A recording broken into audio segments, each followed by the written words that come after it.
Shalom, Bapak Ibu Saudara. Kali ini saya mau share untuk renungan malam. Sebelum kita istirahat, mari kita merenungkan cerita tentang berkat Yusuf. Ini yang menjadi renungan kita malam ini. Karena Yusuf ini seorang yang sangat istimewa ya di antara anak-anak Yakub yang lain. Mari kita melihat dulu berkat Yusuf ini. Jadi dari Kejadian pasal 49 itu di ayat 22-nya dibilang, ya panjang ya ini, Yusuf adalah seperti pohon buah-buahan yang muda dan sebagainya. Tapi kita mau perhatikan di ayat 26 ini. Berkat ayahmu melebihi berkat gunung-gunung yang sejak dahulu, yakni yang paling sedap di bukit-bukit yang berabad-abad. Semuanya itu akan turun ke atas kepala Yusuf, ke atas batu kepala orang yang teristimewa di antara saudara-saudaranya. Ini teristimewa ini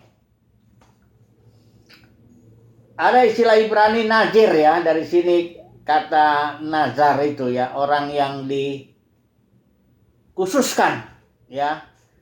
Separated itu artinya dipisahkan ya. Yusuf itu seorang yang dipisahkan sebagai apa ya? Prince, pangeran kayak begitu ya di antara saudara-saudaranya yang lain. Ini berkat yang luar biasa ini Yusuf ini. Ya, mendapatkan, bahkan dibilang ini berkat ayahmu. Jadi memang ini Yusuf seorang yang dipisahkan lah secara khusus. Tuhan punya rencana ya bagi Yusuf ya. Dan yang lebih jelasnya lagi, rencana Tuhan itu di pasal 50 ayat 20 ya. Ini Yusuf sendiri yang ngomong begini, memang kamu telah mereka-rekakan yang jahat terhadap aku, dia bicara kepada saudara-saudaranya itu, tetapi Allah telah mereka-rekakannya untuk kebaikan. Dengan maksud, nah ini dia rencana Tuhan untuk Yusuf ya. Dengan maksud melakukan seperti yang terjadi sekarang ini, yakni memelihara hidup suatu bangsa yang besar. Jadi Yusuf ini dipisahkan ya, dikhususkan bagi suatu rencana, yaitu memelihara hidup suatu bangsa yang besar. Karena kita tahu ceritanya, Yusuf itu lebih dahulu dia ke Mesir dan dia menjadi orang kedua di Mesir, dan setelah itu Yakub dengan seluruhnya itu barangkali sekitar 75 jiwa, nanti dia beranak cucu juga di sana. Yusuf lah yang pelihara karena di tanah Kanaan pada waktu itu ada kelaparan ya. Jadi ini rencana Tuhan untuk Yusuf ya. Dan rencana Tuhan itu dinyatakan ketika Yusuf masih berusia 13 tahun ya. 17 ya. 17 tahun. Di situ Yusuf masih muda.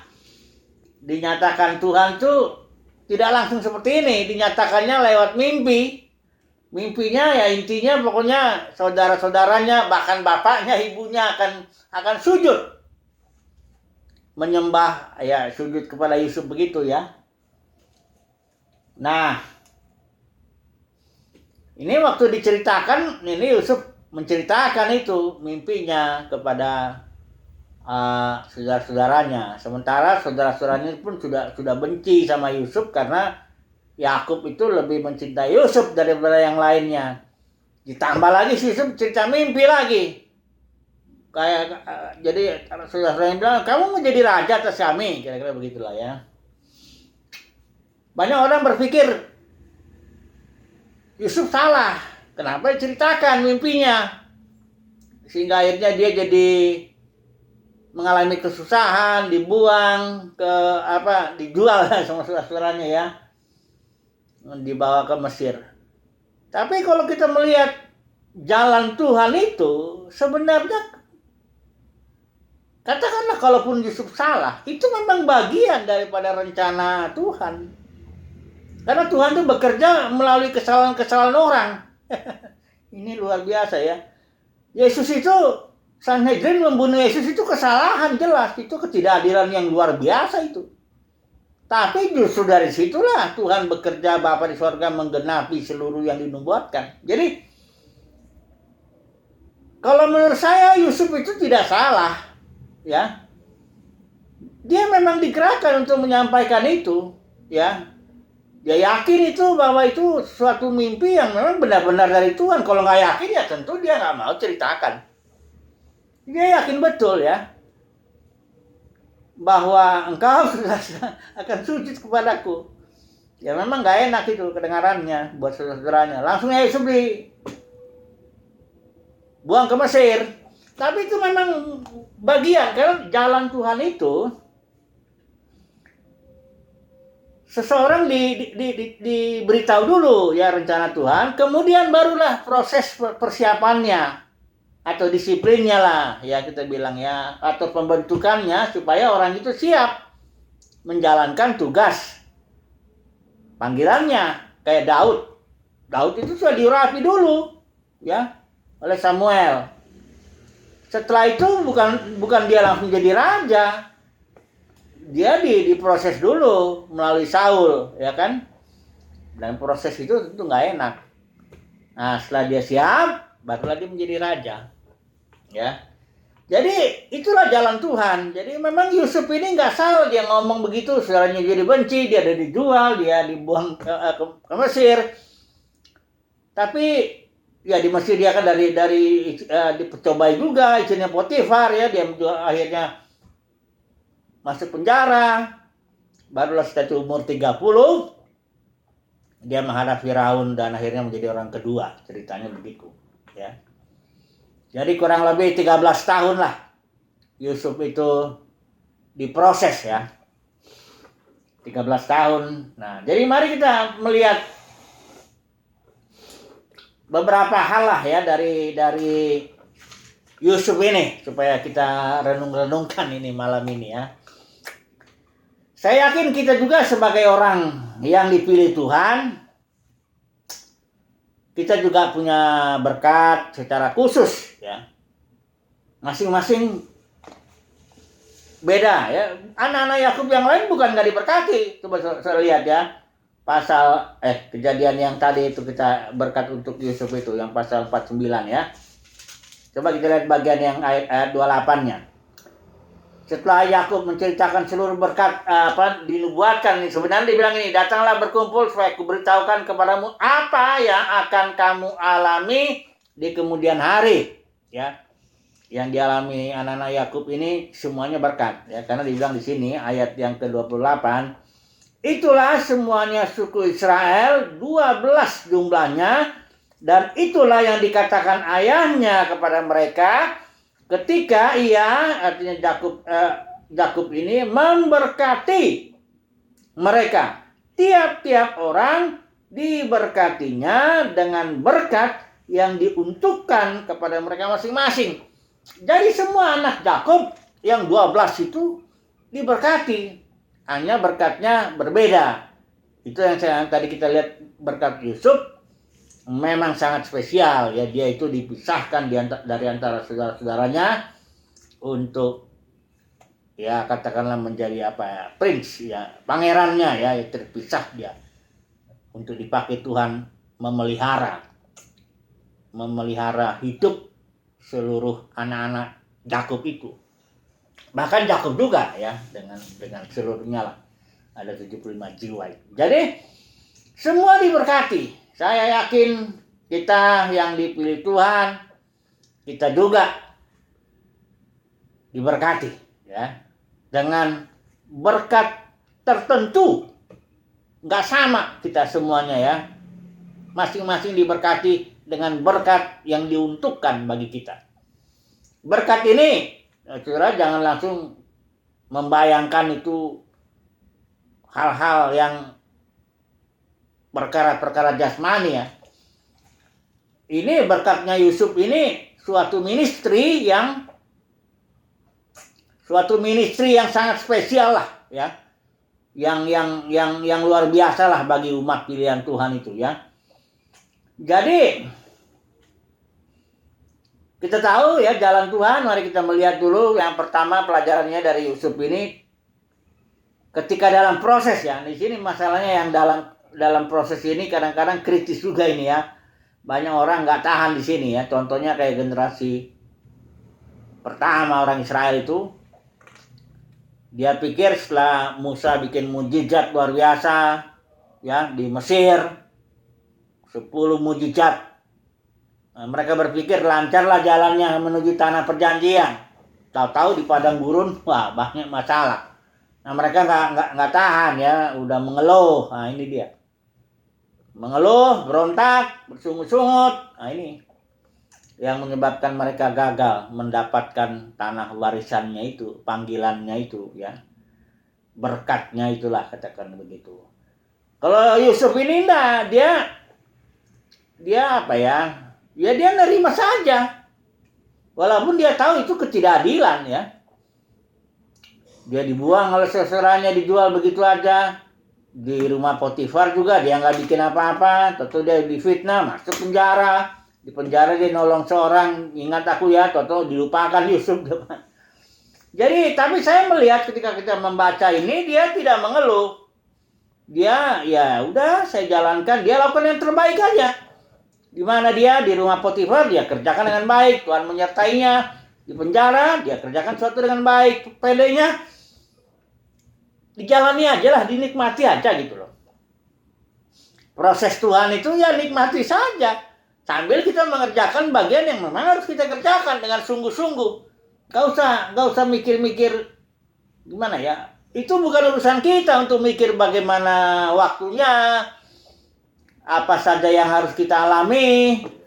Berapa lama kita di sini gitu. Karena dibentuk Tuhan tuh pindah-pindah begitu. Orang bilang musim-musim kehidupan. Yang itu gak urusan kita lah. Yang penting kita jalanin aja. Belajar dari Yusuf ini ya, lakukan yang terbaik dan tidak mengeluh ya. Tapi saya melihat lagi satu hal di sini Yusuf ya, yang kedua hal yang kita lihat ini, dia tetap visinya, mimpinya itu sangat-sangat memotivasi dia ya. Dia tetap tidak melupakan ya. Mimpinya itu yang merupakan suatu visi bahwa saudara-saudaranya pasti akan tunduk kepada dia ya, sujud ya sesuai dengan mimpinya itu ya. Dan dia sabar sekali ya, ketika dia sudah menjadi orang kedua pun dia nggak langsung datang ke Kanaan.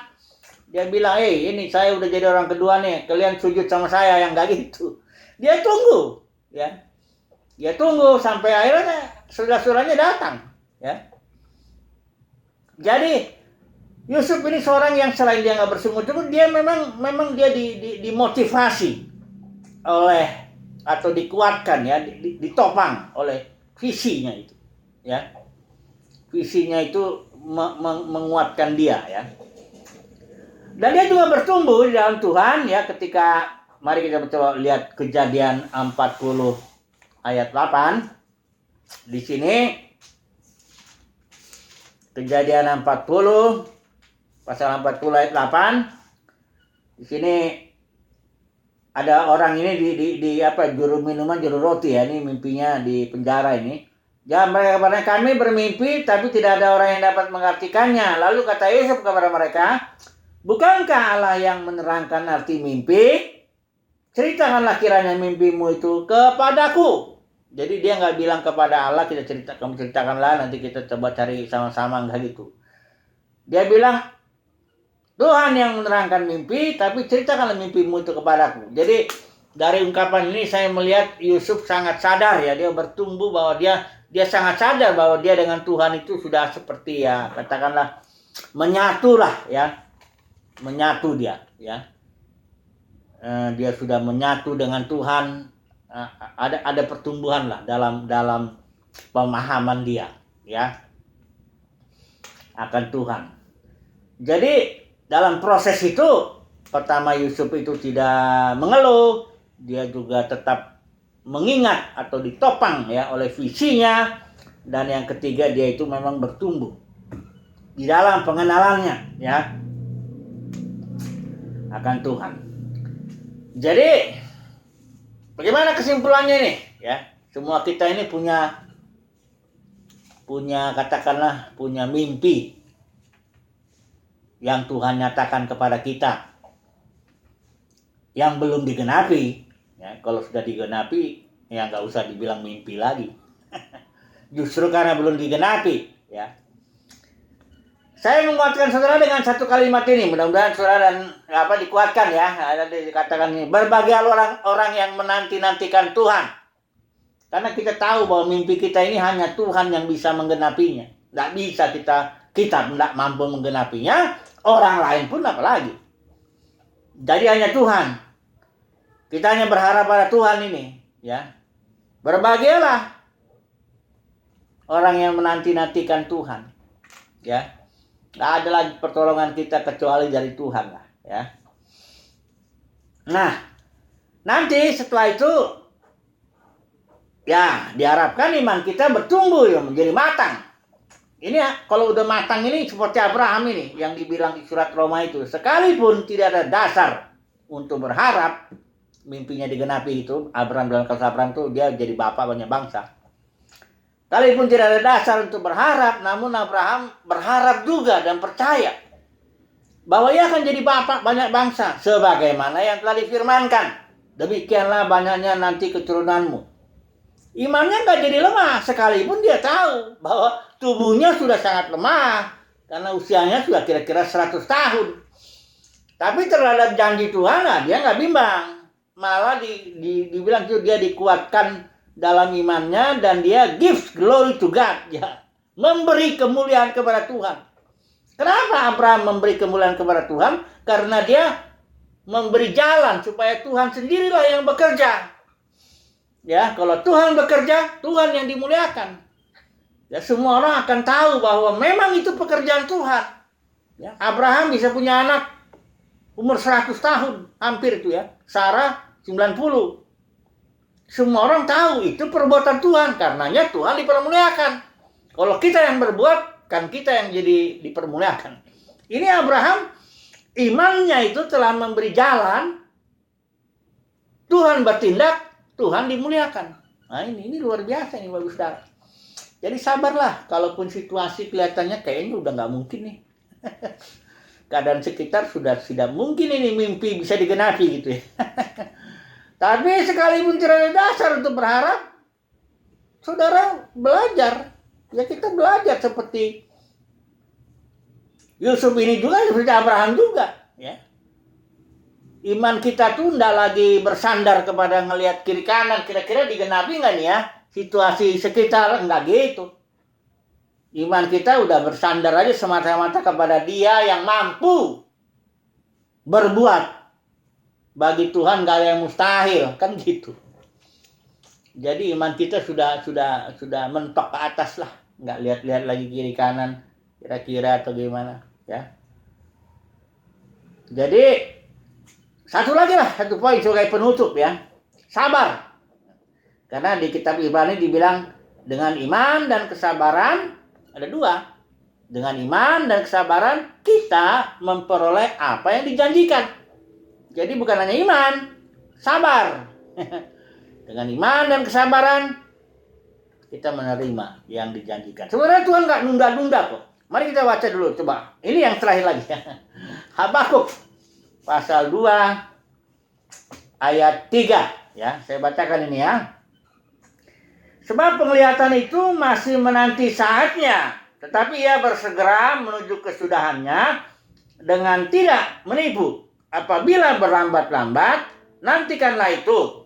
Sebab itu sungguh-sungguh akan datang dan tidak akan bertangguh. Artinya Tuhan tidak menunda-nunda. Karena memang pekerjaannya belum selesai, itu aja.